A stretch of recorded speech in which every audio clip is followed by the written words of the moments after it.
Renungan Harian 18 Februari dari buku This Day in Baptist History dengan judul Kulit Hitam dan Kulit Putih Sebelum Perang Saudara.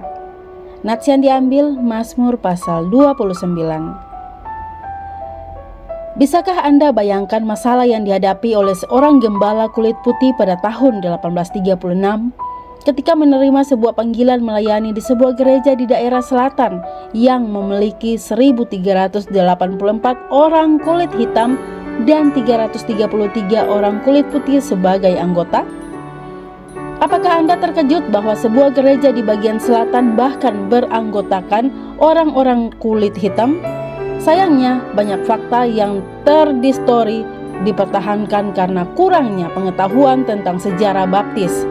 Sebagai contoh, pada tahun 1827, First Baptist Church di Charleston, South Carolina memiliki 862 anggota. 697 diantaranya adalah orang-orang kulit hitam dan hanya 165 orang yang berkulit putih.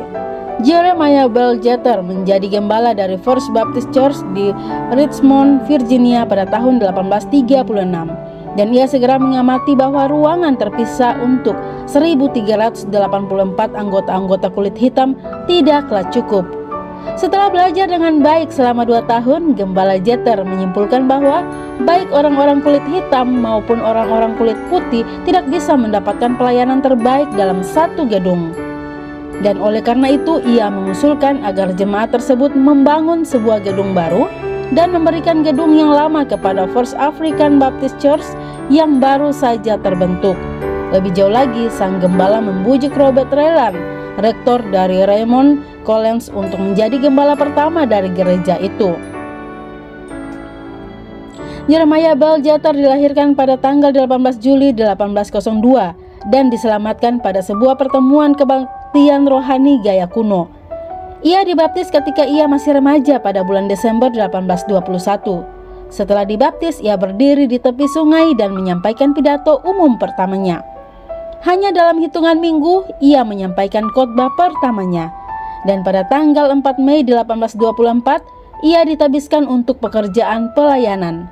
Walaupun J.B. Jeter bukanlah seorang pengkhotbah yang ulung, pelayanannya sangat berhasil karena ia membaptis lebih dari 1.000 orang dalam waktu 9 tahun. Catatan-catatan mengungkapkan lebih jauh lagi bahwa dalam 14 tahun sebagai gembala dari First Baptist Church di Richmond, ia membaptiskan hampir 1.000 petobat lagi.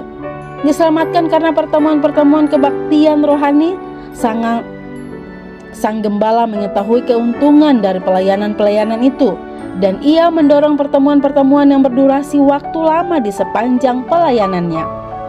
Pada tahun 1842, sebuah kampanye penginjilan berlangsung selama 5 bulan, dan pada waktu itu 167 anggota ditambahkan kepada jemaat melalui baptisan. Gembala Jeter adalah seorang pemimpin yang sangat menekankan misi. Pada tahun 1846, Adoniram Judson mengunjungi Richmond dan khotbah penyambutan yang disampaikan oleh Dr. Jeter kepada misioneri ke Burma yang patut dipuji itu membuat suatu dampak yang sedemikian rupa sehingga khotbah itu selalu dikutip di hampir setiap biografi yang ditulis mengenai Dr. Judson.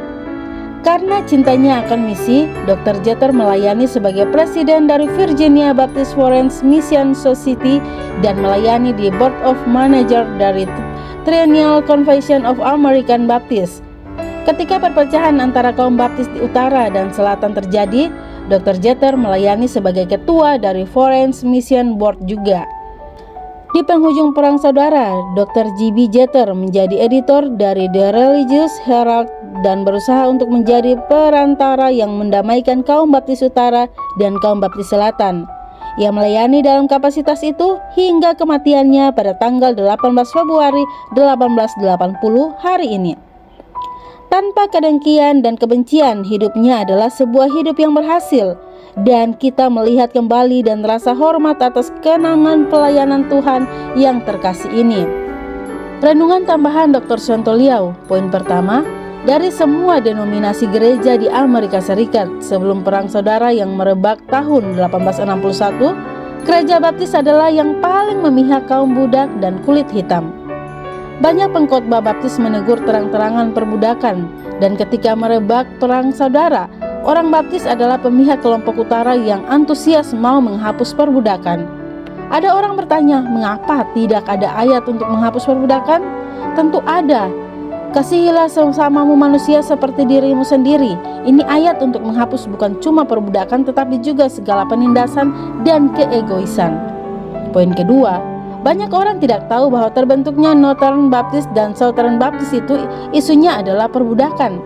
Hal ini terjadi tahun 1845 ketika gereja-gereja Baptis Utara meminta kepada saudara yang di selatan untuk ikut menentang perbudakan jika mau ikut kirim misi. Tetapi Baptis yang di selatan tidak setuju dan mereka membentuk Southern Baptist Convention. Akhirnya Baptis Selatan menjadi pintu menuju liberalisme dalam kelompok Baptis.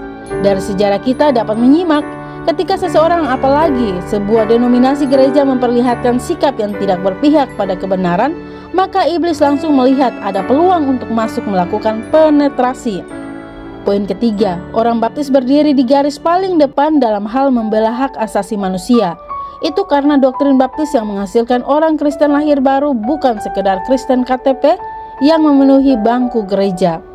Seperti di GBIA, orang yang mau dibaptis untuk menjadi anggota jemaat harus maju ke depan jemaat tanpa paksaan saat undangan diberikan dan membuat pengakuan iman. Kemudian jemaat akan memutuskan apakah dia bisa diterima sebagai anggota atau tidak.